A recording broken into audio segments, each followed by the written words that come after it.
시청자 여러분 안녕하십니까? VOA 뉴스투데이 시작합니다. 조 바이든 대통령이 취임 이후 첫 예산안을 의회에 제출했습니다. 중국에 대한 대응과 동맹 강화에 초점을 뒀는데 국방 예산은 소폭 증액에 그쳐 공화당 측의 반발이 나오고 있습니다. 첫 소식 이조은 기자가 보도합니다. 조 바이든 대통령이 지난 9일 의회에 제출한 2022 회계연도 예산안입니다.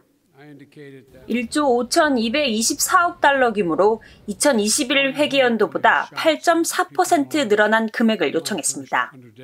교육 예산이 41%나 증가하고 기후변화 대응 같은 환경 보건 예산도 대폭 늘렸습니다. 반면에 전체 예산의 절반가량을 차지하는 국가 안보 지원을 위한 국방 예산은 7,530억 달러를 요청했는데 2021 회계연도 대비 증가율이 1.7%에 불과한 규모입니다. 물가 상승률을 감안하면 바이든 대통령의 국방 예산은 사실상 소폭 감소한 것이라고 미국 언론들은 지적했습니다. 전임 트럼프 행정부가 매년 맞춰온 국방 예산 3%에서 5% 증액 기조와는 확연히 다릅니다. 백악관 예산관리국이 이날 공개한 예산 문서에는 부처별 예산의 세부 계획이 명시되진 않았지만 바이든 대통령 국방 예산안의 최우선 사안은 역시 중국의 위협에 대한 대응입니다. 특히 미국의 해군력은 동맹에 대한 공약을 재확인하고 잠재적 적국들에 대한 미국의 결의를 확실히 하기 위해 필수적이라며 해군 함대에 대한 투자와 탄도미사일 잠수화 등에 대한 투자를 강조했습니다. 또 핵 억지력의 현대화와 장거리 타격 역량, 준비태세 보장, 신생 생물무기 위협 대응에 대한 투자를 중점 과제로 명시했습니다.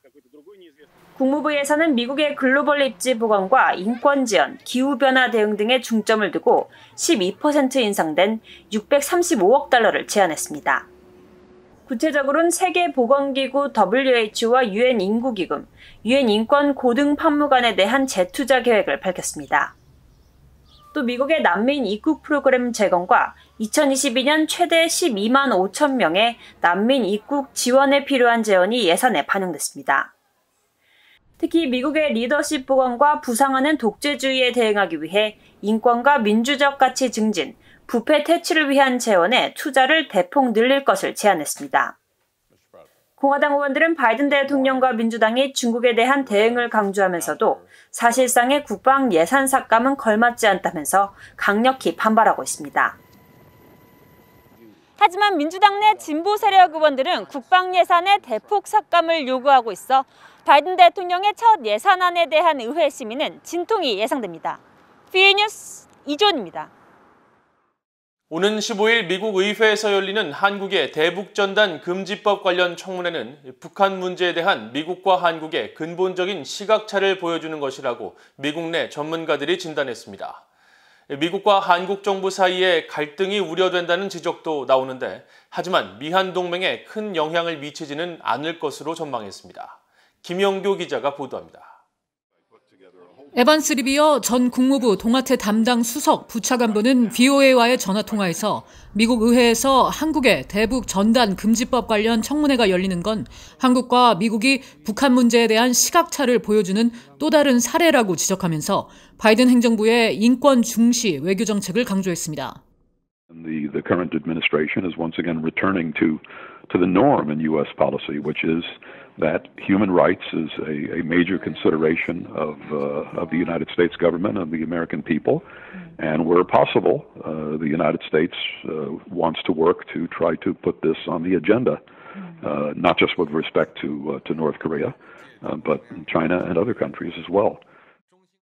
켄고스 미국 해군 분석센터 국장은 대북 전단과 관련된 사안이 향후 미국과 한국 사이에 갈등을 일으킬 가능성이 있다고 전망했습니다.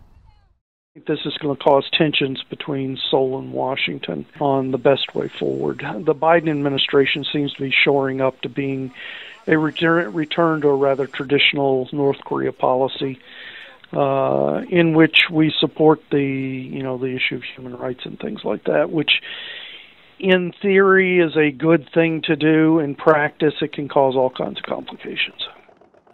데이비드 맥스웰 민주주의 수호재단 선임연구원은 북한에 전단을 날려보내는 것이 한국 정부의 주장대로 위험한 방법이라면 한국 정부는 북한에 정보를 유입할 수 있는 다른 대안을 내놓아야 한다면서 한국 정부가 대북 정보 유입에 초점을 맞추면 더 효과적으로 북한에 정보를 보낼 수 있을 것이라고 말했습니다. 마크 피츠패트릭 전 국무부 비확산 담당 부차관보는 이번 청문회는 미국 의회에 초당적인 우려가 반영됐다고 지적했습니다. 하지만 미한 동맹에 큰 영향을 미치지는 않을 것으로 내다봤습니다. The United States government may, say something. They may make a statement, and that statement may, would be different than what the Republic of Korea government's position is. But those kind of differences are always evident in alliance relationships, but it won't affect the policy. 랜드 연구소의 수기임 연구원은 바이든 행정부가 미한 양국이 눈에 띄게 이견을 나타내는 모습을 보이는 것을 피하기 위해 이 사안을 크게 만들고 싶어 하지 않을 것으로 봤습니다. 또 청문회는 내정 간섭이라고 언급한 통일부 장관 출신의 정세현 민주평화통일자문회의 수석부의장의 발언에 대해서는 한국 정부가 북한과 관련해 미국이 하려는 것에 대해 반대하는 측면이 있다는 것을 보여준다고 지적했습니다. 전문가들은 미국 정부가 북한 문제에 있어서 한국과 다른 길로 가고 있는 것처럼 보이는 것을 피하려고 할 것이라면서도 이번 사안에 대해서는 분명한 입장을 일관성 있게 소통하려고 할 것이라고 전망했습니다. VOA 뉴스 김현규입니다. 조 바이든 대통령이 북한 등에 대한 미국의 사이버 정책을 담당할 국토안보부 산하 사이버 기반시설안보국 시사국장과 백악관 내 신설되는 국가사이버국장을 지명했습니다. 백악관은 12일 성명을 통해 미국의 사이버 안보 분야를 담당할 시사국장에 지난 오바마 행정부 시절 대통령 특별보좌관과 국가안보위원회 대테러 선임이사를 지낸 젠 이스털리 전 보좌관을 지명했다고 밝혔습니다. 이스털리 전 보좌관은 미국 육군사관학교 출신으로 육군에서 정보, 사이버 작전 분야에서 20년 이상 복무했으며 사이버 사령부 창설에도 핵심적인 역할을 했다고 백악관은 밝혔습니다. 한편 신설된 백악관 국가사이버국장직에는 크리스 잉글리스 전 국가안보국 NSA 부국장이 지명됐습니다. 잉글리스 전 부국장은 특히 북한의 해킹 능력과 관련해 국제사회의 제재로 고립된 북한에게 해킹은 거의 완벽한 무기가 됐다면서 북한의 사이버 전력을 절대 과소평가해서는 안 된다고 지난 2017년 뉴욕타임스와의 인터뷰를 통해 경고한 바 있습니다. 한국 정부가 북한에 남아있는 국군 포로 문제를 해결하기 위해서는 국제사회 공조를 통한 적극적인 대북 압박을 해야 한다는 지적이 나왔습니다.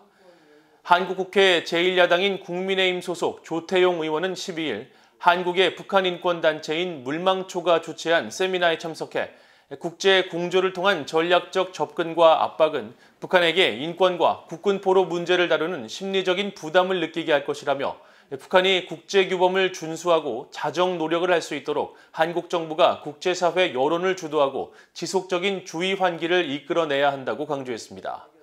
그러면서 문재인 정부는 북한과 3차례 정상회담을 했지만 국군 포로 문제를 단 한 차례도 의제에 올리지 않았다면서 인권은 원칙의 문제인 만큼 한국 정부가 일관된 목소리를 내는 것이 중요하다고 지적했습니다. 함께 토론자로 나선 엄태섭 변호사도 이번 유엔 북한 인권 결의안에 국군 포로 송환 문제가 언급된 것은 국군 포로 송환을 위한 노력과 관심을 한국 정부에 촉구한 것이라며 국제사회가 북한의 규탄의 목소리를 높이고 있지만 한국 정부는 남북관계 복원을 이유로 소극적인 대응을 하고 있다고 비판했습니다. 김정은 북한 국무위원장이 최근 노동당 세포 비서대회 폐회사를 통해 고난의 행군을 결심했다고 말한 데 대해 한국과 미국 등 해외에 사는 탈북민들은 주민들의 희생을 강요하는 잔인한 범죄 행위라고 비난했습니다.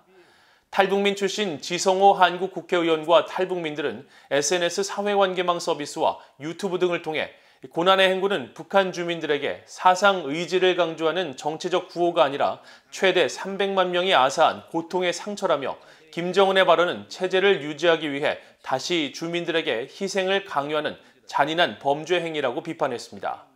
최근 영국 구의원 선거에 출마한 탈북민 출신 티머시 조 씨는 VOA에 김 위원장이 수많은 국가 재원을 주민이 아닌 무기 개발에 허비하면서 주민들에게 희생을 강요하고 있다며 탈북민들은 과거의 악몽이 주민들에게 재현될 수 있다는 우려로 분노와 눈물, 우울증까지 겪고 있다고 말했습니다.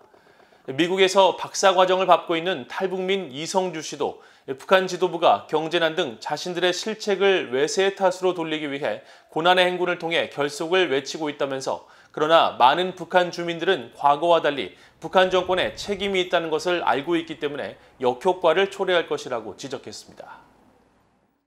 중국 외교부가 2년간 공석이었던 한반도 사무특별대표에 류 샤오밍 전 영국 주재 중국 대사를 임명한 것은 한반도 문제에 대한 중국의 적극적인 역할 의지를 보인 것이지만 북한 문제에 대해 중국이 얼마나 협력할지는 지켜봐야 한다고 미국 내 전문가들이 밝혔습니다.